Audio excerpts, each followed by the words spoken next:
안녕하세요. 부동산 전문 신유경 변호사입니다. 오늘은 지역주택조합 가입계약서를 함께 살펴보고자 합니다. 지역주택조합 사업은 쉽게 설명하면 아파트를 신축하는 사업을 조합원들이 조합을 구성하여 함께 진행하는 사업을 의미합니다. 지역주택조합 사업에 참여하기 위하여서는 조합원이 되어야 하는데 이와 같은 지역주택조합의 조합원이 되기로 가입하는 계약을 지역주택조합 가입계약이라고 합니다. 지역주택조합의 경우 사업은 크게 5가지 단계로 진행됩니다. 추진위원회 단계 이후에 조합 설립 단계, 사업계획 승인 단계, 착공, 준공의 순서로 진행됩니다. 그런데 지역주택조합 사업의 경우 신축 아파트를 공급받기 위한 사업은 맞지만 일반적인 분양계약과는 성격이 다릅니다. 따라서 사업계획 승인 이후에서야 아파트의 동과 호수를 배정할 수 있는데 지역주택조합 가입 단계에서 계약서 전면에 이와 같이 평형을 의미하는 타입과 동과 호수를 정하는 군을 배정하는 경우가 자주 있습니다. 그러나 가입 계약 시에 배정받은 동호수는 확정적인 것이 아니며 최근에는 지역주택조합 가입 시 동호수의 배정이 확정적이 아니라는 점 등에 관하여 조합이 설명해야 할 의무 등이 인정된 법원 판례도 있습니다. 배정된 동호수에 따라 향후 분담금 등을 차등하여 납부하게 되지만 이것이 확정적이 아니라는 점을 인식하신 후 계약을 체결하시면 되겠습니다. 또한 설명드리고 있는 가입계약서의 경우에는 계약서에 기재되지 않은 구두계약이 무효라는 점이 명시되어 있습니다. 따라서 계약 체결 시에 직원이 어떠한 설명 등을 하였더라도 그것이 문서화되지 않는다면 효력이 없음을 알고 계실 필요가 있습니다. 그리고 본 계약서에는 대금을 반드시 지정한 신탁사에 입금하도록 하고 이외에는 효력을 주장할 수 없다고 되어 있어 분담금 등을 현금으로 직원에게 건네거나 조합이 지정하는 다른 계좌로 납부하여서는 안 되고 반드시 신탁사의 지정 계좌로 납부하여야만 분담금의 지급으로서 인정받을 수 있는 점을 확인하시면 되겠습니다. 계약서의 가장 하단에는 시행사와 시공예정사, 자금관리, 업무대행사 등이 기재되어 있는데 분양계약과 다르게 시행사인 조합 외에는 사업 진행 과정에서 모두 변경될 수 있으므로 이러한 점도 확인하셔야 하겠습니다. 지역주택조합 가입계약을 다수 체결하는 시점은 조합이 설립되기 전인 추진위원회 단계인 경우가 많아서 본 계약서에도 가칭이라고 기재되어 있습니다. 추진위원회 단계에서 가칭으로 계약을 체결하지만 향후 가칭으로 정하였던 조합명을 그대로 조합명으로 사용하여 조합 설립인가를 받는 경우가 많습니다. 또한 계약서 상단에는 사업부지의 장소 및 계약을 체결하는 이유가 신축 아파트의 공급을 위한 사업에 참여하는 조합원이 되겠다는 내용이라는 점이 기재되어 있습니다. 이중 조합의 업무 사항에 대하여 향후 일체의 민형사상의 이의를 제기하지 않는다는 내용은 가입자에게 불리하지만 약관규제법 등을 적용받는다면 그 무효 등을 주장할 수 있는 여지가 있습니다. 그리고 계약서 상단의 목적물의 표시를 통해 향후 신축하고자 하는 아파트의 사업부지와 세대수 등을 확인할 수 있는데 이것도 분양계약과 다르게 아주 가변적이라는 사실을 인식하실 필요가 있습니다. 사업 진행 과정에서 사업부지가 크게 줄어들거나 사업부지와 함께 세대수도 크게 줄어드는 경우가 있고 세대수가 줄어들면 일반 분양세대도 줄어들고 조합원 수가 줄어들어 사업에 대하여 부담하여야 할 비용이 증가할 수 있습니다. 이러한 점에 관하여 사업계획 승인에 따라 다소 변경될 수 있다는 점이 계약서에 기재되어 있는데 다소 변경되는 것이 아니라 대규모로 변경되더라도 이에 관하여 문제 삼기 쉽지 않다는 점을 이해하시는 것이 중요합니다. 다음으로 계약의 목적에 대해 알아보고자 합니다. 제1조에서 가입자가 조합이 업무를 진행할 수 있도록 그 권한을 위임하고 조합은 위임을 받은 업무를 성실히 수행한다는 내용이 있습니다. 그리고 추진위원장, 이사, 감사의 인적사항 등이 기재되지만 조합 설립인가 단계 또는 그 이후에 임원을 변경되는 경우도 다수 있습니다. 또한 임원에 대하여서는 조합원이 납부한 분담금을 재원으로 보수가 지급되기에 이러한 점도 향후 예산 내역 등을 확인하여 알아볼 수 있습니다. 제2조는 사업에 관하여 조합원이 조합에 위임하는 권한의 내용을 구체적으로 규정하고 있습니다. 따라서 개인적으로는 원하지 않더라도 조합의 업무를 위임한 경우에 해당 사항에 관하여 조합이 업무를 자유로이 진행하게 되므로 이러한 사실을 확인하시는 것이 중요합니다. 제3조는 업무대행사의 선정에 관한 사항을 규정합니다.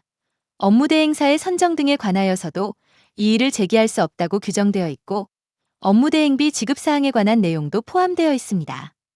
다만 이의를 제기할 수 없다는 내용 등은 약관규제법 등이 적용되면 무효화될 여지가 있습니다. 업무 대행사가 경제적 능력이 높지 않은 경우가 많기에 업무 대행사의 조합이 너무 많은 경제적 이익을 지급하거나 의존하는 것은 바람직하다는 것이 개인적인 의견입니다.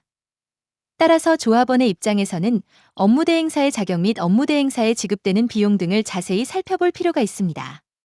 제4조는 조합원의 자격에 관하여 규정합니다. 지역주택조합 사업은 누구나 참여할 수 있는 것이 아니라 일정 조건을 갖춘 사람만이 조합원이 될 수 있습니다. 이러한 사항을 계약 체결 전 확인하여 조합원 자격이 없다면 조합가입 계약을 체결하지 않아야 합니다. 또한 제5조에서는 조합원의 분담금에 관하여 규정하는데 분담금 또한 일반 분양계약에서의 분양대금과는 그 성격이 다릅니다. 분담금은 사업의 완성을 위해 필요한 모든 비용이라고 볼 것이고 단순하게 설명드리면 총 사업비를 조합원 수로 나누어 분담하게 된다고 이해할 수도 있겠습니다. 본 조항에서도 분담금은 신탁사의 특정 계좌로 지급되어야 효력이 있음을 규정하고 있고 제5조 제4항에서는 취득세 등 조합원명의 제세 공과금은 분담금과 별도로 지급하여야 함을 규정하고 있어 확인이 필요합니다. 분담금 납부 일정은 일반 분양과 다르기에 가변적일 수 있습니다. 또한 총분담금으로 분담금이 설명되었더라도 분담금은 사업의 완성을 위해 드는 총비용을 개별 조합원이 부담하는 액수로 나누어 계산되는 것이 일반적이기에 총분담금이라고 설명되었더라도 그 액수는 향후에 무한히 증액될 수 있습니다. 또한 중도금 납부 등에 있어서 대출을 실행한다거나 납부가 필요 없다고 홍보하는 조합도 있지만 분담금의 개념을 이해하면 그것이 아니라는 점도 알 수 있습니다. 조합이 총회 결의 등을 통해 요청하는 경우 언제라도 분담금 납부 의무가 발생할 수 있고 그 액수도 예상을 크게 초과할 수 있습니다. 만약 총 분담금 외에 추가 비용이 발생하지 않는 것으로 설명받았다면 이러한 내용을 녹음하거나 계약서에 별도 기재하는 것이 중요합니다. 또한 업무 대행비는 계약 해제 시에도 반환되지 않는다는 내용 등을 확인하여야 하고 중도금 대출과 관련된 사항도 총회 결의를 통해 언제든 변경될 수 있음을 인지하여야 합니다. 분담금을 무한히 부담할 수 있는 만큼 만약 사업이 성공적으로 이루어진다면 사업의 수익을 분배받을 수도 있습니다. 이처럼 지역주택조합은 일반 분양에 비하여서 그 수익과 손실에 대한 위험과 이익이 높은 편입니다. 제6조에서는 분담금 선납 시의 이익 등을 규정하는데 지역주택조합 사업의 경우 초기에 많은 자금이 모여야 사업을 진행하는 것이 수월하기 때문에 계약서에 없더라도 선납 할인 등을 진행하는 경우가 많습니다. 반대로 납부가 지연되었을 때에는 제2항과 같이 연체이자를 부과하는 경우도 다수입니다. 제7조의 경우는 분담금의 사용에 관하여 규정하는데 조합원 분담금은 통상적으로 조합이 임의로 사용하고 이를 개인 조합원이 막을 수 있는 방법은 없어 분담금이 유용되는 경우도 많습니다. 특히 자금관리사로 안내받은 신탁사의 자금을 실제로는 조합이 적법한 명목이 있다면 수시로 사용할 수 있기 때문에 이러한 점도 위험 요소입니다. 제7조 제2항에서 이러한 점이 명시되어 있기도 합니다. 따라서 이러한 점을 이해하여야 합니다. 제8조에서는 기철이 인준사항 등에 관하여 규정합니다. 추진위원회 단계에서 조합가입 계약을 체결하는 경우가 많기 때문에 이후 조합이 설립되면 설립된 조합이 이전에 추진위원회가 진행하였던 업무를 승계하는 것에 조합원이 동의한다는 내용으로 이해할 수 있습니다. 제9조는 해약 및 손해배상을 규정하고 있는데 조합원에게는 중요한 조항입니다. 지역주택조합 사업에서 가장 다수의 법적 문제가 발생하는 것은 지역주택조합 중 가입계약 체결 시 사업이 제대로 진행되지 않으면 분담금 전액을 반환한다는 안심보장확약서 등을 조합원에게 교부한 경우인데 이러한 경우 안심보장확약서가 총회결의 없이 교부되었다면 조합가입계약의 무효도 주장할 수 있습니다. 사업이 제대로 진행되지 않는 경우 이와 같은 주장을 통해 조합에서 탈퇴한 사례가 다수 존재합니다. 그런데 이와 같은 방법 외에 조합에서 탈퇴하고자 한다면 제9조가 적용됩니다. 제9조는 조합은 계약을 해지할 수 있지만 조합원은 조합의 이의를 제기할 수 없고 탈퇴도 어렵게 규정되어 있습니다. 또한 탈퇴를 하더라도 총분담금액의 10%를 공제하고 환불하며 업무 대행비는 환불되지 않고 지급 시기도 조합원의 지위를 승계하는 조합원의 총분담금이 입금되었을 때로 규정되어 크게 불리합니다. 이 규정에 따르면 조합원이 탈퇴하더라도 신규 조합원이 가입하여 총분담금을 납부하기 전까지는 환불금을 받을 수 없습니다. 해당 규정의 내용을 보면 조합원이 임의로 조합에서 탈퇴할 수 있는 방법은 없습니다. 그러나 법원은 조합원의 자격을 상실한 조합원의 경우 자동적으로 자격이 상실된다고 규정하여 이러한 방법으로 탈퇴는 가능할 수 있으나 자동으로 조합원 자격을 상실하더라도 환불금의 지급은 이 규정에 따라 단기간 내에 지급받지 못할 가능성도 있습니다. 제10조는 권리의무의 승계를 규정합니다. 제1항의 내용은 앞서 말씀드린 것과 같이 사업의 대부분의 내용이 크게 변경될 수 있다는 점을 인식하시는 것이 중요합니다. 그리고 제2항의 경우 분담금의 액수가 무한히 증액될 수 있다는 점을 명시한 것이어서 이러한 사항을 계약 체결 전에 상세히 확인하는 것이 중요합니다. 제10조 제3항에서는 권리의 전매에 관하여 규정하는데 양수인도 지역주택조합의 조합원 자격을 갖추어야 하고 조합의 동의를 얻어야 함을 규정합니다.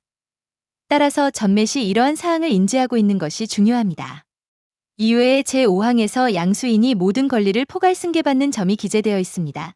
제11조의 경우는 동호수의 배정에 관하여 규정하는데 가입계약 체결 시 동호수를 배정하더라도 그것이 확정적이지는 않습니다.